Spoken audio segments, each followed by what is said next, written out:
Hello mga kananay, galing pala ako ng palengke kasi bumili ako ng maisasabaw. Ayan, bumili ako ng hipon.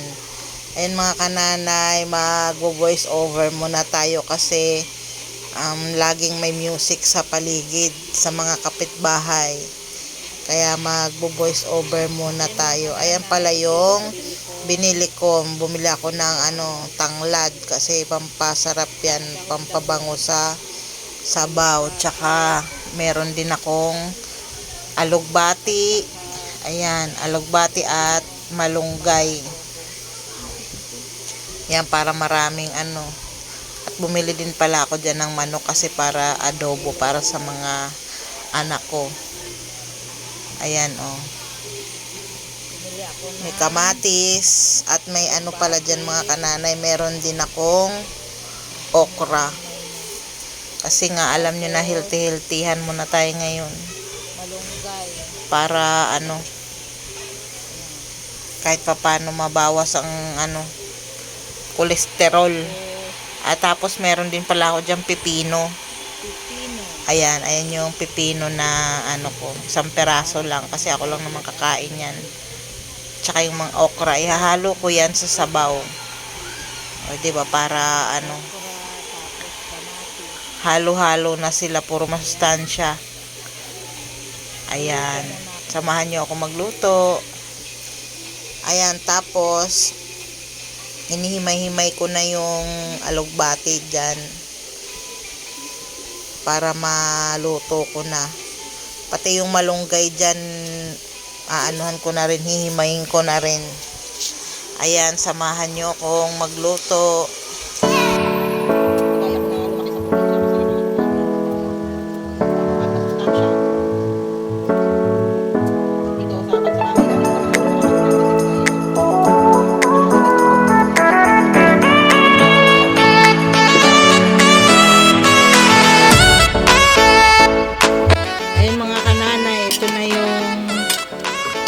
Hipon na lagyan ko ng sinabawan, mga buna.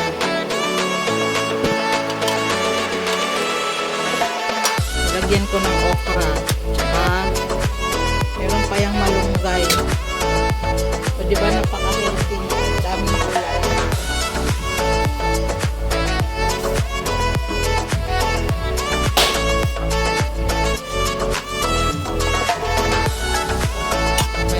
Bati, may malunggay, may okra, may tanglad.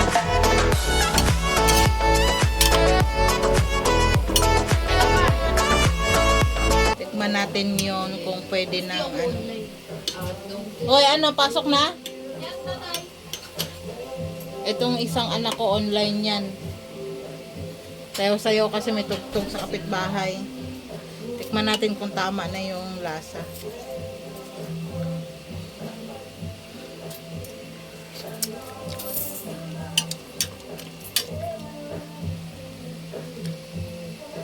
Okay na yan. Ayan mga kananay, kain na tayo. Kain na kami. Tapos na akong magluto. Ayan na yung ko. Niluto ko na sabaw. Hipon na sabaw. Tapos yung tira kagabing paksiw. Tapos na yung adobo. Kasi para sa gabi, hindi na magluto ng ulam. Ayan. Tapos yung anak ko nagluto ng soup. Ayan. Diba, ang dami na namin sabaw. Kasi ito, dito lang yung muna yung mga kaldero. Kasi mga kananay, maliit lang naman yung bahay namin.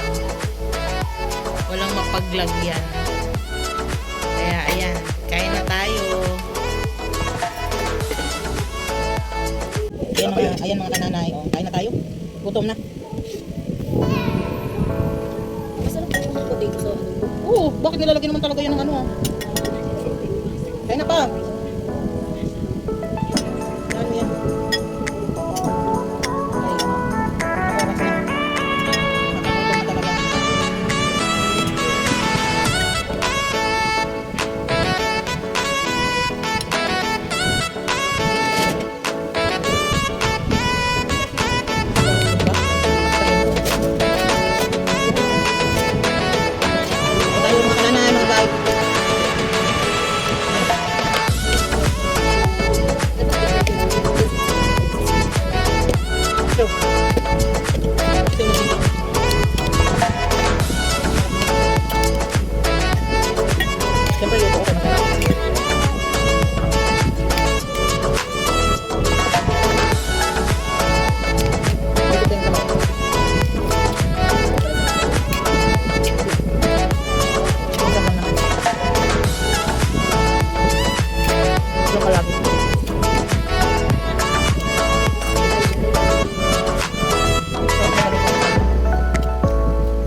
naman mga kananay, galing pala kami din ulit sa baba. Bumili ako ng baka.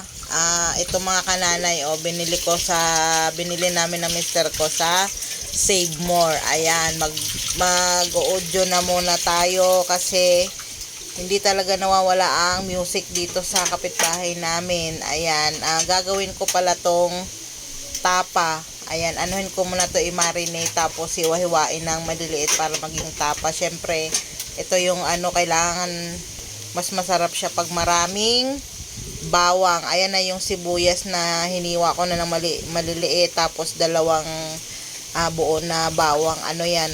Yung native na bawang pero mas malasa yan. Ayan, abang-abang na lang kayo.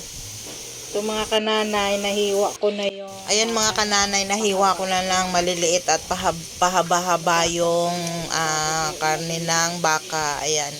Ano na yun, hinugasan ko muna kasi syempre kailangan malinis yan. Tingnan nyo naman, daming dugo ng baka. Tapos ayan, ihahalo ko na yan dyan sa lagayan ko. Andyan na yung sibuyas, tsaka maraming garlic. Tas ayan yung sikreto dyan, may cook para pampatamis doon sa bukod dyan sa oyster. Tapos syempre kailangan maraming pamintang durog. Ayan, abang-abang na lang kayo. Ayan, ilalagay ko na muna yan dyan kasi nga para ma-rep natin ng nire-rep ko muna yan. Tapos pa yan, sa linggo ko pa yan lulutuin. Bali isang araw mahigit ang niyan para mababad. Ayan, abangan nyo na lang next video ang sunod na kaganapan. Ayan, hanggang dito na lang muna ang video ko kasi nga wala na akong ito na muna. Ayan, hinalo-halo ko na muna yan. Ayan.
Ayan mga kananay, salamat sa panonood at sana ma-subscribe nyo rin ako para magkaroon ako ng 1K subscriber. Thank you! Thanks for watching mga kananay. Please subscribe!